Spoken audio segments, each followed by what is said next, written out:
Thank you for joining Georgia Transplant Foundation this evening for our talk, Transplant Trailblazer with Howell Graham. I'm Deb Long, the coordinator of the Mentor Project and the Trends in Transplant conferences at Georgia Transplant Foundation. And I want to remind everyone that no one speaking tonight is a physician and that each person must be sure to defer to their own physicians and transplant team regarding your own treatment and medical health. We're using Zoom as our platform tonight, and it's imperative that you keep yourself muted during the presentation. If you have questions, you can type them into the chat, and we will answer questions this way. I also want to be sure to mention if you take yourself off mute and ask a question, your face will show up in the picture, and we are recording tonight. So if you don't want to show up in the video that we are recording, please just keep yourself on mute and use the chat to ask any questions. I'm honored to introduce Cal Henry, who is the lead mentor of the lung group in Georgia, and he has done all the work to set up this talk tonight, and he's just going to share briefly a little bit more about the Mentor Project, and he will be introducing our main speaker for tonight. Thank you so much, Cal, for bringing this to the transplant community. Thank you, Deb. And thank you to the Georgia Transplant Foundation for providing the platform for this evening's Mentor Project Zoom meeting. The Georgia Transplant Foundation's Mentor Project provides one-on-one support to prospective transplant recipients by connecting them with an individual who has received a transplant. Talking with someone who has gone through the same experience can oftentimes be reassuring. The mentors provide hope and encouragement, share personal experiences, and provide support as needed through phone calls and messaging. To request a mentor or to be a mentor, go to the Georgia Transplant Foundation's website, gatransplant.org/mentor-project. Scroll to the bottom of the page and click on the appropriate request link. Once again, that's georgiatransplant.org/mentor-project. Lung transplantation is the most difficult organ transplant procedure performed today, and it's also accompanied by the least favorable outcome of all organ transplants. And although the overall lung transplantation statistics can seem daunting, many success stories have proven that statistics are not the total story. One of those great success stories has joined us tonight. Howell Graham is a former cystic fibrosis patient who received his double lung transplant at the University of North Carolina lung transplant program. In just over 2 months, he will celebrate 30 years post-transplant, making him widely known as the longest surviving lung transplant recipient in U.S. history. His transplant was not just the first of its kind at the UNC transplant program, but the first of its kind in the southeastern United States. At the time of his surgery, lung transplantation was still considered experimental, and only 30 to 40 of these transplants had been done worldwide. His story has been featured in multiple media outlets, and he is here this evening to share that story with us. Hi, Howell. Thank you for joining us. Hey, Calvin. How are you? I'm alive just like you. How are you feeling today? I'm fine. I've got a little bit of a cold, so I apologize. A little bit of a runny nose. I don't have COVID, but I've got a little bit of allergy, runny nose thing going on, so I apologize. I'm a little stuffy, but I'm good. No worries, no worries. Well, Howell, tell us a little bit about yourself, your background, and basically what makes you you. Well, I grew up with a Marine father. My dad was a U.S. Marine for 21 years, and my mom was a school teacher. And I was diagnosed with cystic fibrosis at 2, actually at UNC, and never really knew much difference, you know, with having CF, and so I'd take a lot of pills and exercise and stuff. And pretty much lived a really normal childhood. I played Little League baseball, graduated from high school, went off to college at UNC Wilmington here in Wilmington, graduated. I was on the 4.5-year program because there's lots of very attractive women that live in Wilmington. And so I was on the long program, but I did graduate. And after about 2 years out of college, 2 to 3 years, my lungs started getting worse and worse. And I was going in for clean outs, as they call them, with cystic fibrosis, IV antibiotics. And at first it was about once a year, and it got to be about every 6 months and every few months and then every month. And then it got to be at some point I was going I'd finished a month of antibiotics. I'd be back on them in 2 weeks. And that's when the option of lung transplant was offered to me. I see. I don't know if you know this, but I guess there's a lot of history with Wilmington as in relation to transplants, because just recently here, several months ago, the very first lung transplant performed in the U.S. Because of COVID was performed on a young lady from Wilmington, North Carolina. I didn't know that. Yeah. Wow. Yeah. It was done up there at Northwestern in Chicago. But all right. Well, and you were starting to talk about your history with cystic fibrosis and growing up fairly normal. But tell us about those events immediately leading up to your transplant. When did you know you had to get a transplant? What were the doctors telling you? This was a whole brand new world, totally brand new procedure. Tell us about what that was like. Well, I had gone into a hospital at Chapel Hill for IV antibiotics. And Dr. Egan, my surgeon, came in and he was trolling for patients clearly. And he and my pulmonologist came in, Dr. Ian Kaskas, and presented the option of lung transplant. And I basically threw Dr. Egan out of the room. I'm like, you're insane. He told me I had a 50% chance of making it off the table and yada, yada. And about 2 or 3 months later, I was back in the hospital, Calvin, for IVs again. And my quality of life wasn't there at all. I literally just would get short of breath brushing my teeth. And I just decided that lung transplant was an option. And just to be honest about things, it was like, it was going to do one of two things. It was either going to work or put me out of my complete misery. And that was my choice. And I was hoping it's going to work. And clearly I made the right decision. But I guess that following few months after the first time it was presented to me, I got much worse. And at that point I was like, okay, I'm in. And so I'll just follow back up, Calvin, with what happened. And about 2 or 3 months after I decided to go into the program, of course, they put you in rehab and make you work out, which is funny when you can't walk 6 feet. And then I was back in the hospital a couple months later, and Dr. Egan came in. He said, I'm going to be flying out to look at some lungs in Florida. And he said, don't get too excited. And of course, I didn't think anything about it. And he called back and said, it's a go. And it's ironic, my lungs came from Florida because I was born in Tallahassee. And I knew that was a good sign. And so they took me down, and it was on go. I mean, it was lots of people have dry runs, but it was on. And so that's how it happened. Well, how did you feel personally? How did your family feel? What did you know, if anything, about transplantation or lung transplantation? What was that feeling like?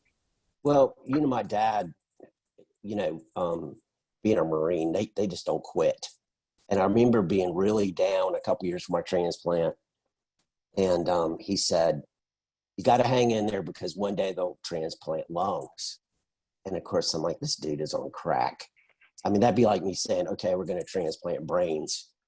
And he said, you have to, it's going to happen. And so sure enough, he was right. And I kind of digressed. Calvin, what was the question? I'm sorry. It's been a long day.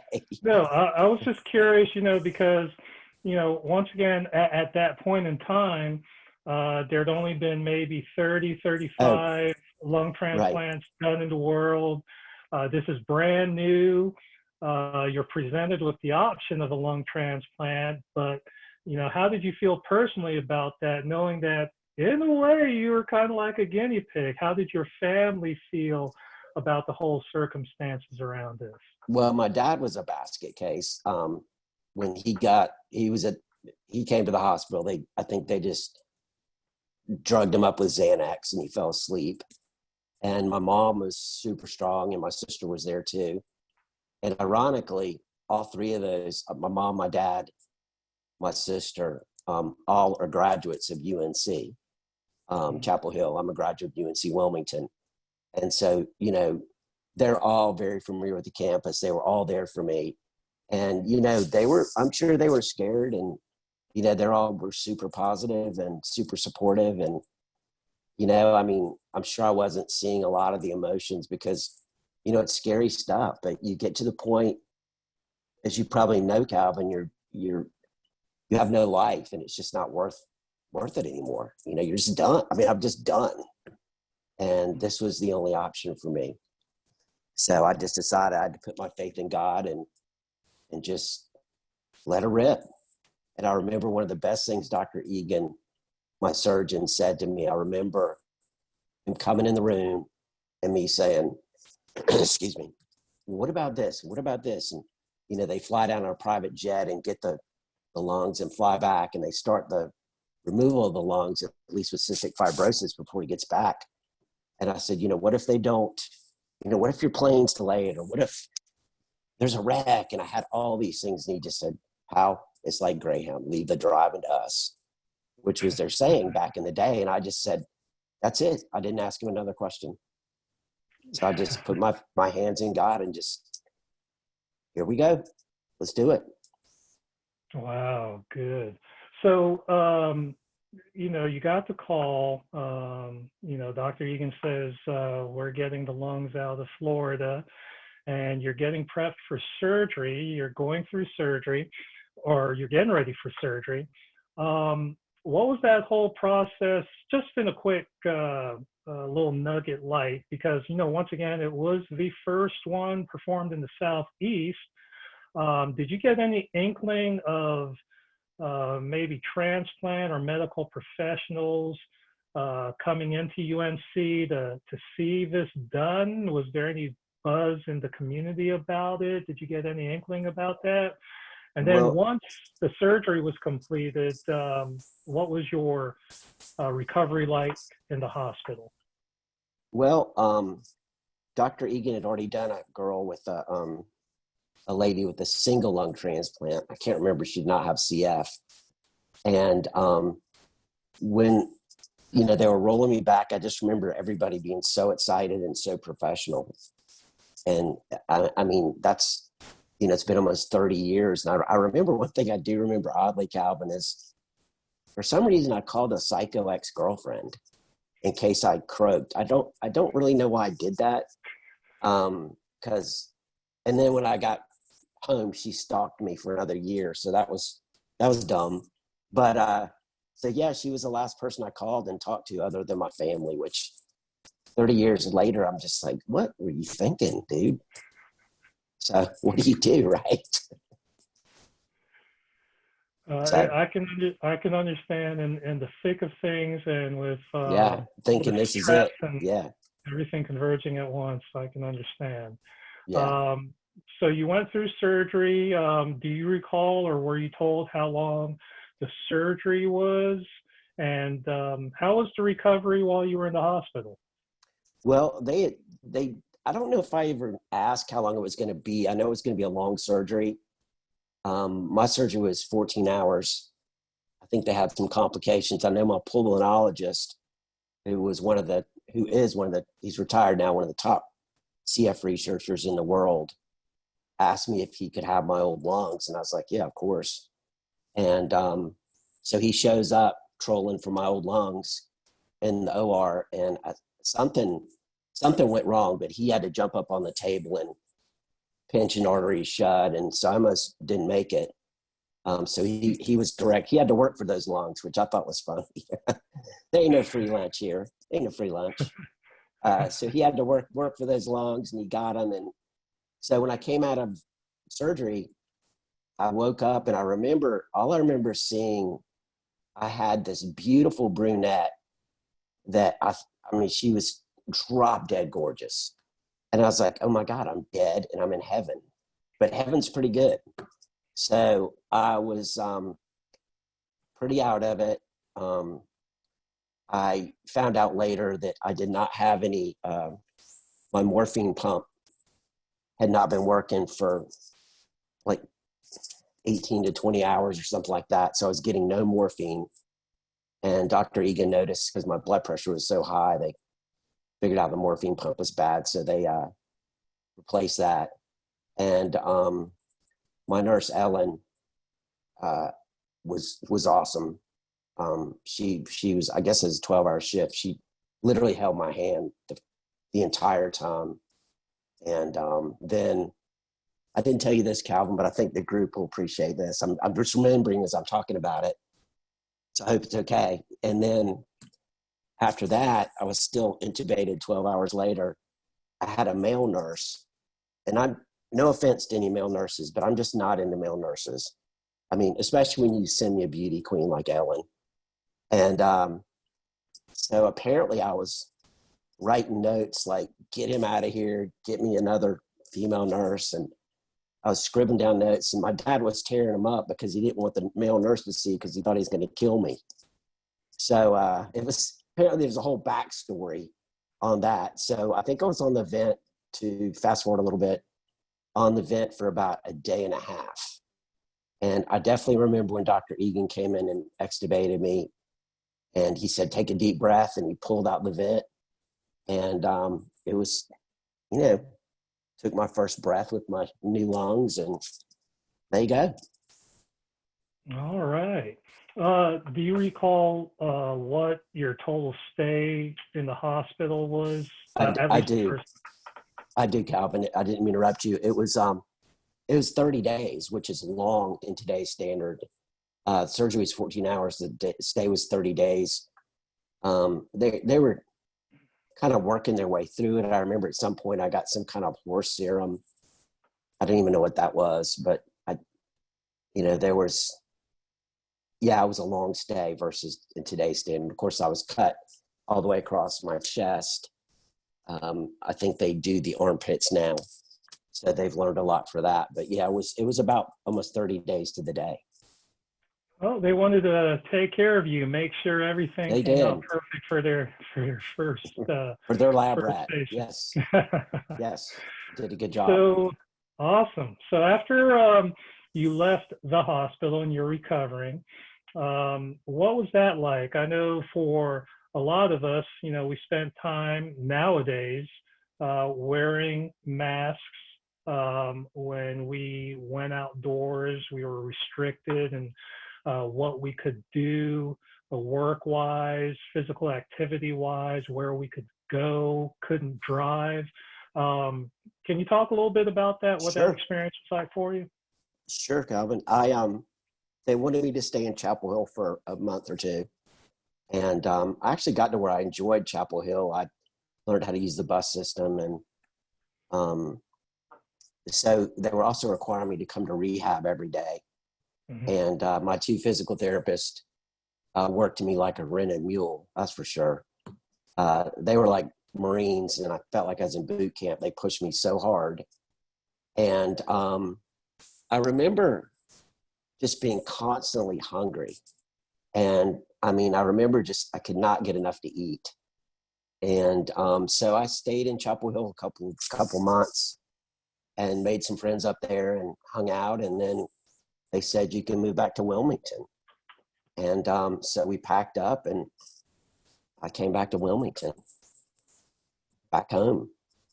But it was something they kind of instilled in my head, push yourself, push yourself, push yourself.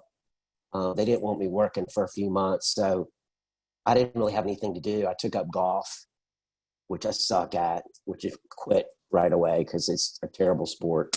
I'm just kidding. It's a good sport if you're good, but if you're not good, it's not fun. And so pretty much I was just hanging out with my friends and working and working out all the time. And I'll segue into that, Calvin, something I did share with you. So about 6 months later, I live in Wilmington, which is right next door to Wrightsville Beach. And I had taken my dad's Boston Whaler out with a friend, a little 17-foot Boston Whaler, little bimini top, which is a little canvas top.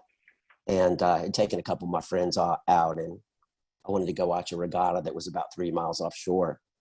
And my two friends wanted to go over and chase around the women on Masonboro. So I dropped them off at Masonboro. They'd been drinking all day, so there's about 20 beer cans in the back of my boat, my dad's boat. And so I took the boat out to this regatta and watched the regatta a little bit, just outside the land, about 60 feet of water. And I was coming back, and I decided I wanted to go for a swim. And I'm a lifetime boater. I grew up in Charleston, South Carolina. I was running a little 13-foot whaler by myself at 9 or 10. So I knew better, but I was running back in the ocean and pulled the boat back into neutral and cut the key off and dove off the back, which is normally not a problem when you don't have large waves and wind. And I wasn't paying attention. I was kind of swimming around a little bit, and I looked up, and the wind and the wave action, the wind had caught the bimini top, which acted like a sail, the forward motion of the boat. In fact, I dove off the back with the boat moving forward with the engine off. And all of a sudden I looked up, and the boat had gotten away from me. And I started swimming with everything I had to catch the boat because nobody knew where I was. I was in 60 feet of water. And I almost caught the boat and grabbed the skeg or the fin of the motor. And a huge wave came and pushed it, another 40, 50, 60 feet away. And I had to make a split decision. Do I try to catch the boat? The burst of energy I had to use to catch it the first time was incredible. Do I try to catch the boat and get exhausted and then drown? Or do I let the boat go and tread water till somebody finds me? And so what I did, kind of weird talking about it, what I did was decided to let the boat go. And I ended up having to tread water for over an hour and a half in 60 feet of water. And the entire hour and a half, I thought I was going to drown. And it's really weird when you can't touch the bottom, grab the side of the pool, and nobody can help you. And it was the weirdest thing, sitting there thinking about, here I am 6 months later, I survived the surgery, and I'm a dumbass, and I'm going to drown because I did something stupid. And when you have an hour and a half plus to think about what it's like to drown, man, that's Chinese water torture. And the whole time I was thinking about how dang mad Dr. Egan's going to be at me for being stupid and wasting a perfectly good set of lungs. So for some reason, God saved me again. So I don't jump out of the boat anymore. I did learn. Haven't done it since. I don't even swim unless there's another person in the boat for safety. So I learned. Wow, that's incredible. But it's not just that, having to, like you're saying, I'm sure you were terrified, you're treading water for an hour and a half, but it's just the physical state you were in so recent after your transplant that is, it's still crazy to hear that happened to you. Well, I was lucky in the sense, Calvin, because they wouldn't let me work it, and I was working out like a freak. So I was in the best shape of my life, and it could have gone really bad for me, and I just was, somebody was watching out for me for that. That's for sure. So right. very lucky, Well, thank goodness. I guess. So, so moving on to, you know, like, I'm not sure, once again, if that's something that you were required to do at the time, but post-transplant, nowadays, most of us are required to wear masks for a certain amount of time. And nowadays, the rest of the world is getting used to wearing masks, or at least a lot of us are, where they didn't have to before. So because of the coronavirus epidemic.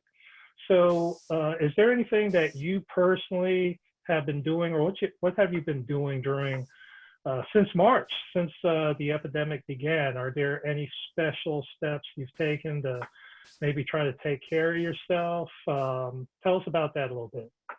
Well, I'm a real estate appraiser, and which is crazy when you think about it. I go in complete strangers' homes, and I've been doing that 29 years.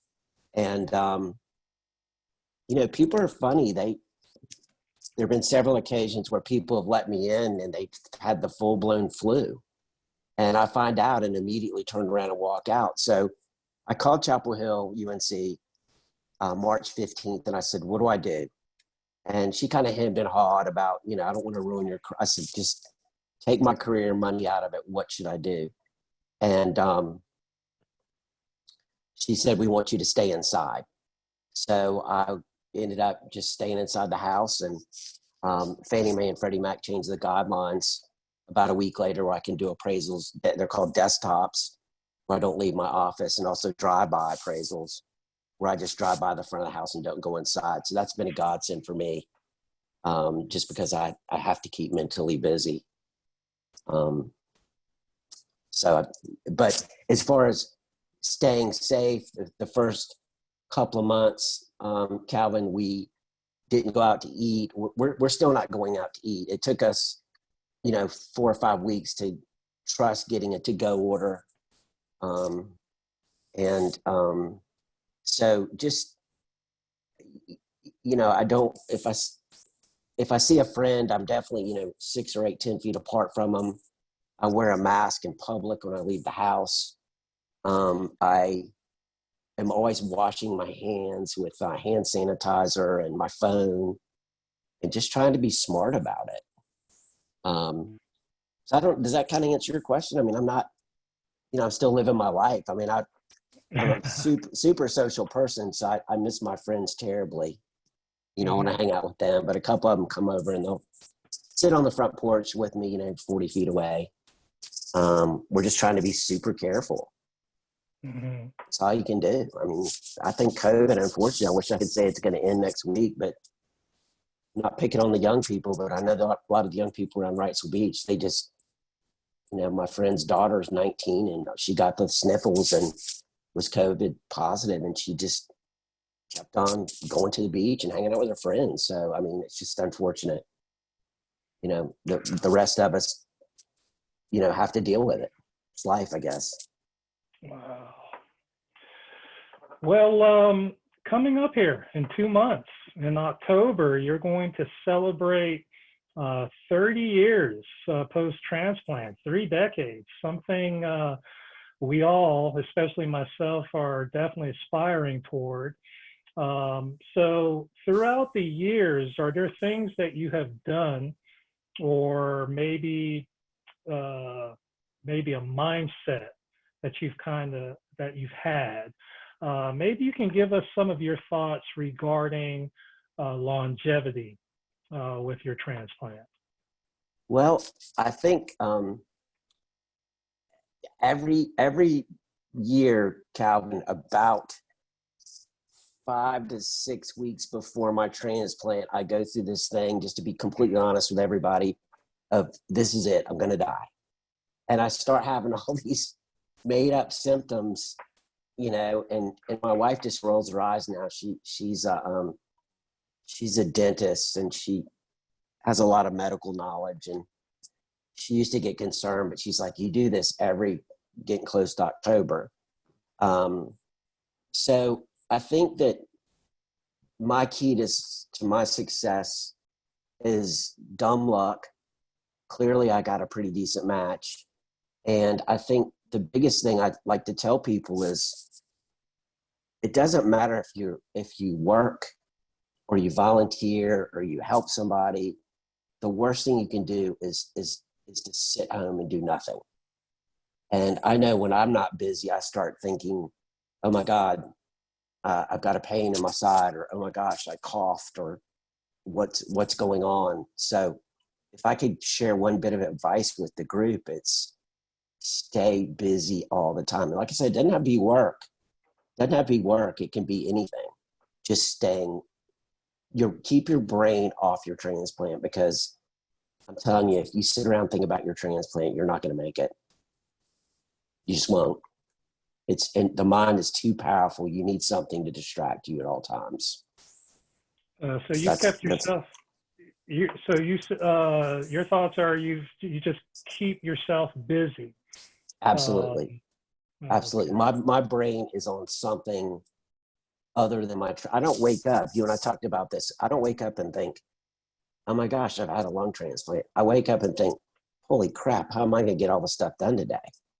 And I just think that's been the key, is just staying busy. And like I said, you don't have to work, but volunteer or help somebody out, or help out an elderly person, or go teach in a school, or something to give you focus of taking that off of your transplant.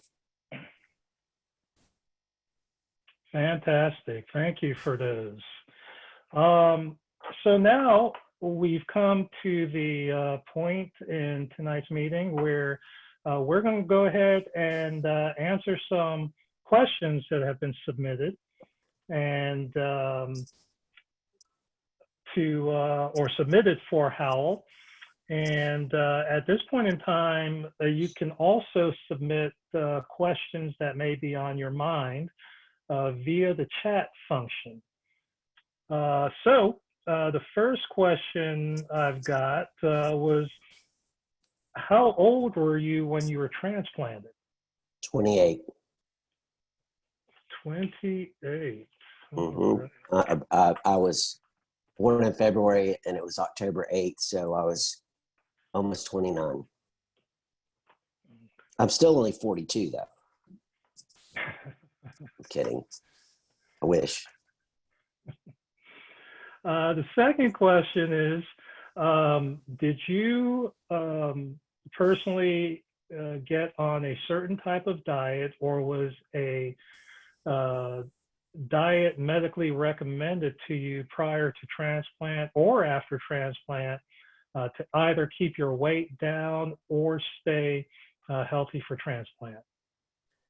Well, with cystic fibrosis, it's gaining weight is always a challenge. So there's nothing I can do to ever get fat. It's physically impossible. And so they just wanted you eating right and lumping on the calories. And of course, pre-transplant, you're just not that hungry because you don't feel good. So I do make a point not to skip meals. I mean, I'm not going to say I eat perfect every time, but I bet I can count on two hands in 30 years when I've missed a meal. So I think it's important to try to stay on task. I did become, if you live long enough with cystic fibrosis, you end up becoming diabetic. It's called cystic fibrosis related diabetes. And it's more like type 1. So I became diabetic about 15, 16 years ago, and I'm insulin dependent. And I'll be honest with you guys, that's something I've struggled with more than CF, lung transplant, anything. It's just, I just constantly struggle with my blood sugar being too high or too low or whatever. And my HbA1c, or A1c for short, I just got that last week, and it's 6, which is excellent for somebody with diabetes. And so before I became diabetic, I just would shovel in whatever. And I love sweets, and that's just, those days are gone. So, but I do think it's important not to skip meals and try to take care of yourself. All right. I have four separate questions or comments regarding kidney function. Okay. So the main question being, you know, a lot of lung transplant recipients or a lot of organ recipients in general have issues with their kidneys, mainly for various reasons, but mainly because the The the drugs. balancing act that they have to take in regulating the prograph in your bloodstream. So, have you personally had any kidney issues that you are willing to share with us, and how has that issue been for you? I've been so lucky, guys. I knock on wood. I'm gonna find my wooden desk here. I have been so lucky, and I don't really keep up with all my stats. I just ask the doctors, "Are we good?" And they're like, "Yeah." And because I think you can get too wrapped up in that, but knock on wood, my kidney function is good. And the weird thing, guys, is with cystic fibrosis, they don't understand it, but the kidneys kind of dispose of these drugs. Hang on a second.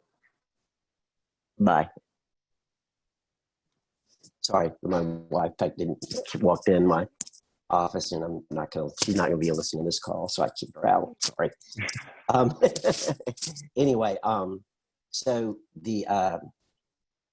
when you have CF, the kidneys for some reason tend to dispose of the drugs a little bit better than, say, a person that doesn't have CF. They don't understand it. But with that being said, my wife works with a girl who was transplanted, a lady who was transplanted at UNC. This had a double lung transplant. She has CF, and she's had to have a kidney transplant. But yes, I guess the answer is I try to drink a bunch of water. I used to drink a lot. When I say drink a lot, more social drink a lot more. And since I became diabetic, it's just harder to control my blood sugar. So I might have an alcohol drink every once in a while, but not anything to mention. I didn't even know if I answered your question. You did. Thank you. Okay. Another question that's come through is,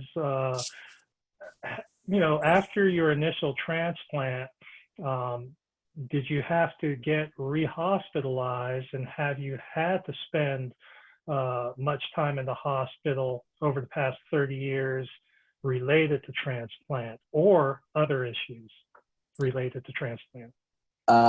Yeah, the things I can remember is I'm not sure of the time frame, but I'd say about I was married to Debbie, so that would have been we got married in '93.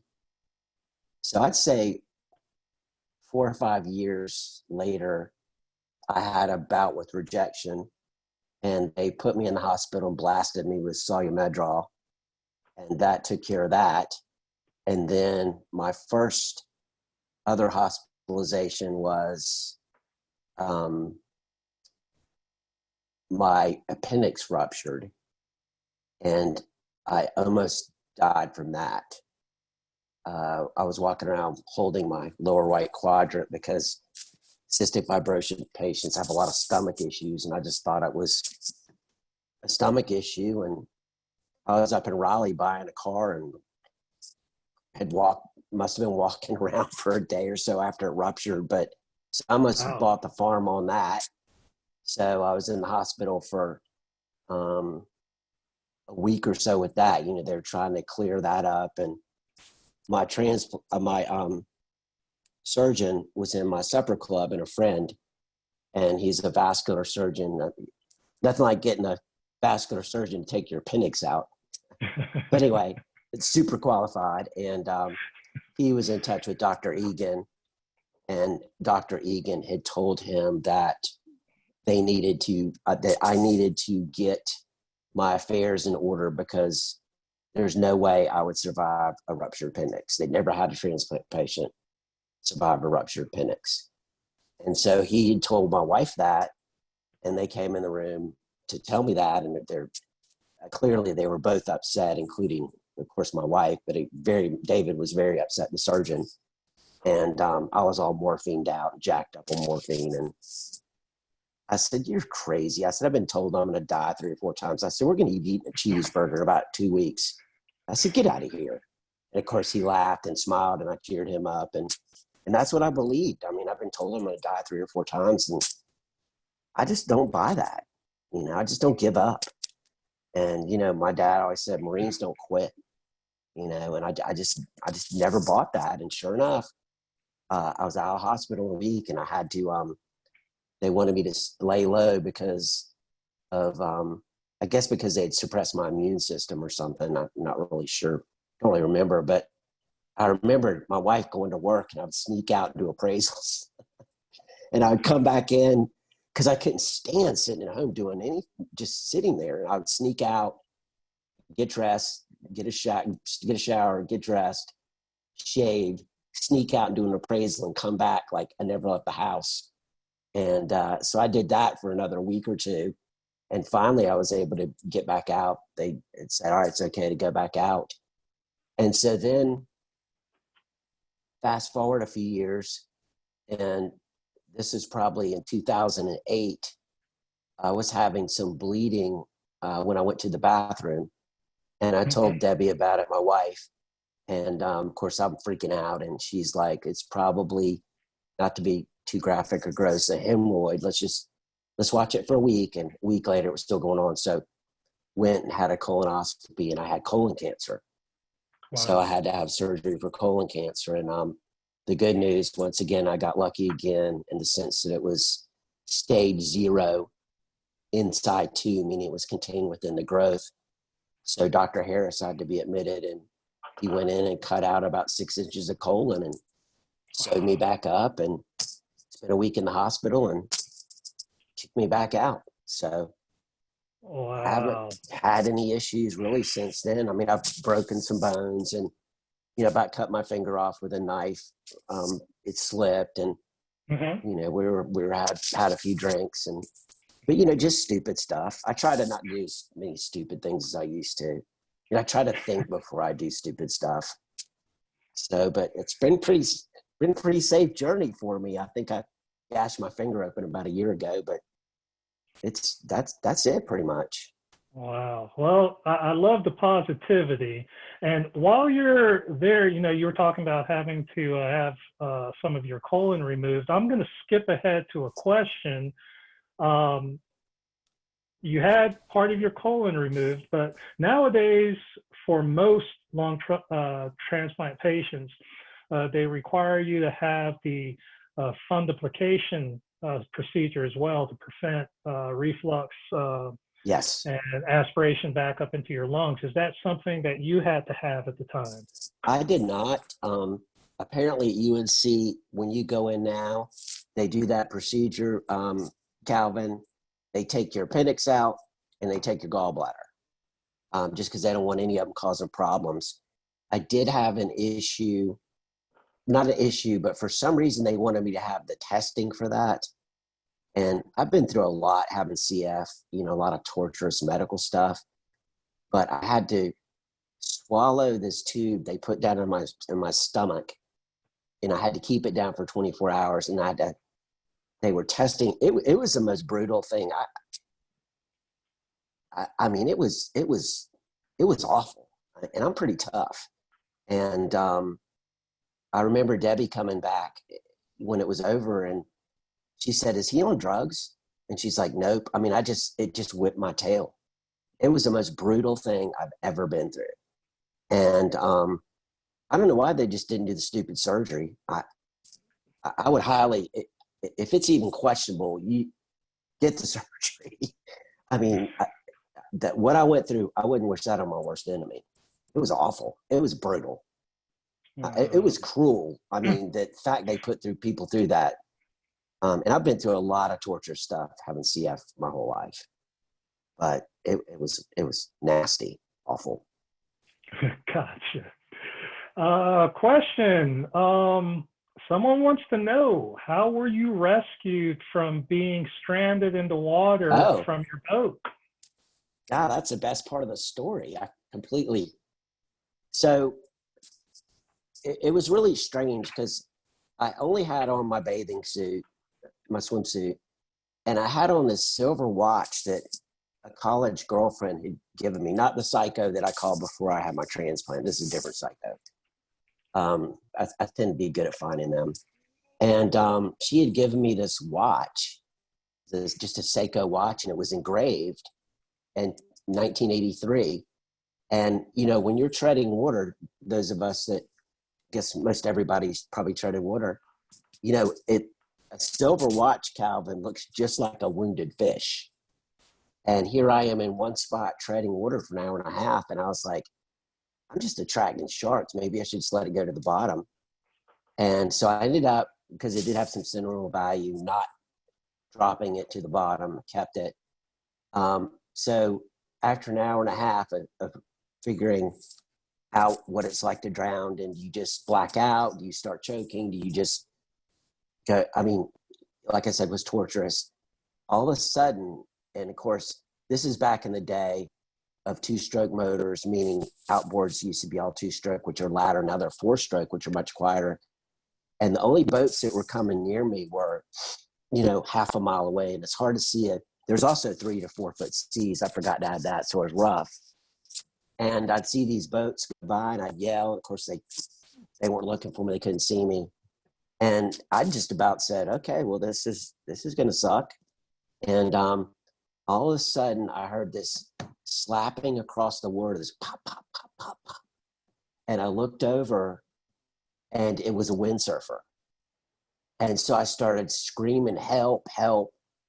And fortunately, he didn't see me, but he heard something. So he came about, meaning he tacked. He switched directions. I'm a big sailor.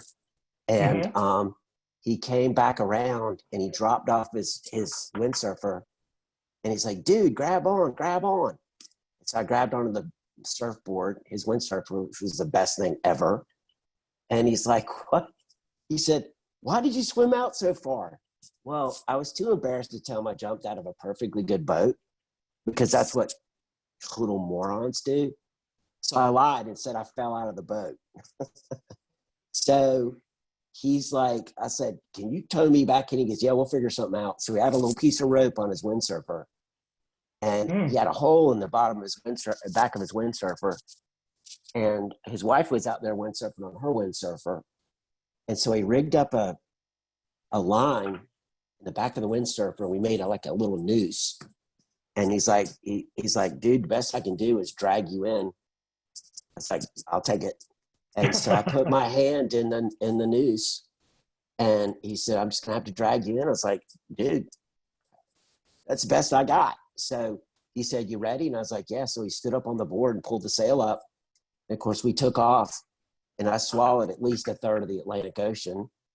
And the Wrightsville Beach lifeguards, his wife had gone in ahead of him and said he was bringing somebody in. He didn't know what kind of condition. And of course, we finally get to where I can swim in a little bit, and the lifeguards come out with their little rescue devices. And I'm standing on the bottom, and they're handing me their little rescue things. I'm like, just, you're useless. Get out of here. And so I walked on in, and the head lifeguard comes up to me, and he says, is that your Boston whaler? And I said, it's my dad's boat. I said, why? And he said, well, we've recovered it down at Figure 8 Island, which is the island north of Wrightsville Beach. And of course, he said, what happened? And I said, I fell out of the boat. I had to tell a story. And well, of course, my buddies had been drinking beer all afternoon. So there's like 20 beer cans. And he said, my buddies, my other lifeguards just radioed and said, your boat's full of beer cans. I was like, hey, test me for DUI. I don't care. I'm stone cold sober, thank God. And he ended up, that jackass, excuse my language, ended up writing me a ticket for endangering public safety. So I ended up getting a ticket for it. And well, it kind of sounds like a pretty decent trade-off to the alternative. Yeah, it was. But yeah, and oddly enough, when I met the windsurfer, I introduced myself, and this guy was a real estate appraiser. And I just started training as a real estate appraiser. It's just such a cool story. And I spoke at a cystic fibrosis fundraiser 2 years ago. I was a key speaker, and I told this story, and I mentioned his name, and somebody's name is Pim Nash. And somebody yelled out from the back, Pim's here, Pim's here. And he's a very modest, shy guy. And I made him stand up, and everybody just stood up and gave him a standing ovation. And he still swears to the day he didn't save my life, but he did. There's no question. I would not be here if it wasn't for that guy. But yeah, that's how I got out of it. I just think God has looked out for me so many times. So, well, we're winding pretty close to the top of the hour. We've got a couple more questions. okay. Next question being, how often do you go in for your bronchoscopies? I have not had a bronchoscopy I remember Dr. Egan back in the day didn't believe in giving you any kind of Novocaine for any, he just was like, all right, here it comes. And he finally softened up a little bit. Can you imagine a bronchoscopy with nothing? Like, all right, here it comes. That's brutal. And he softened up a little bit and started giving Demerol and Versed. And of course, Versed erases your memory. And I remember I had a coordinator that I just absolutely could not stand. And the way I operate is I don't like being told what to do. If you want me to do something, don't tell me what to do. And that's the way this woman was. She's like, you need to do this, you need to do that. Well, apparently at my last bronchoscopy, which was probably over, I'd say 20 years ago, I'd say 15 to 20 years ago, or I'd say probably 17 to 20 years ago was my last one. And apparently she showed up in the room and I completely trashed her on drugs and said how much I hated her and all this stuff. And of course she came up to me after the procedure and said, I proceeded to trash her and say how much. I said, well, I just owned it. I said, I did. I didn't realize I was doing it, but I just don't care for you.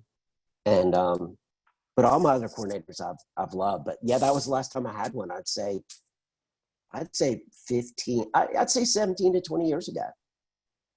All right. I don't know why they don't. Well, I think not necessary. and this is just from what I've heard. This is not the source, but I've heard that traditionally or nowadays, if medical professionals can help it, they don't want to be invasive and cause more problems if there aren't any to begin with. So, well, I'm sorry, Calvin, I didn't mean to interrupt you. No, go ahead, please. No, I just think there's a lot of, I remember an appointment I had probably 10 years ago. I walked in and my transplant doctors were there. There's a bunch of medical students because UNC is a teaching hospital. And I walked in and they all just stared at me and asked me a few questions. And they were getting ready there. All right, how will see you next time? I was like, excuse me. Does anybody want to listen to my chest? Oh, yeah, that's a good idea. So I think there's a lot of, Calvin, in all honesty, I'm so far out, they don't really know what to do with me. I mean, I really believe that. I'm just this freak, and they don't want to change anything. So their science experiments continues to do okay, and so they just kind of leave me alone. I know that sounds crazy. So there you go. So no worries. So last question, and I'm going to kind of combine two questions that have been posed into one. You don't currently do any bronchs. What kind of monitoring is taking place for you nowadays? Do you have regular PFTs? Do you have regular blood draws? What kind of regular monitoring do you have? Regular blood draws, PFTs and appointments. I'm supposed to get up there once a year. I get behind on stuff. They definitely monitor my, was it Prograph they monitor, or CellSep? They definitely monitor that. I have a team of doctors here in Wilmington, my endocrinologist. I see him every 4 months. I just saw my ophthalmologist yesterday. We tend to grow a lot of skin cancers. I'm here at the beach, so I'm out in the sun. I try to wear sunscreen, try to stay out of the sun, but she makes me come in every 3 months. So just kind of a team effort, I guess. Got you.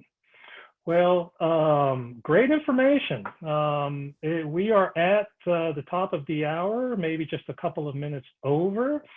So I'm going to take the time now to thank you again, Howell, for giving up your time this evening and speaking with us.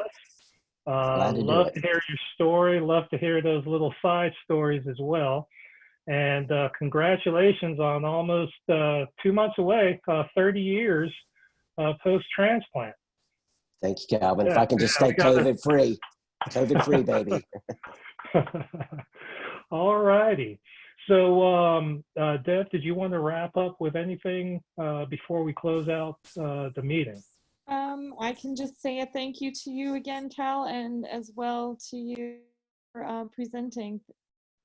Oh, no problem. I didn't really present. I think Calvin gets the gold star. I just answered questions. Well, it was great to hear your story, and thank you again, Cal, for setting this up and asking all the questions. It's been great, and it's definitely been beneficial for me, and I hope everybody else that was here this evening and gets to view this online later as well. So thanks everybody for joining. Have a good evening, and please be safe. Okay, guys, take care. Bye-bye.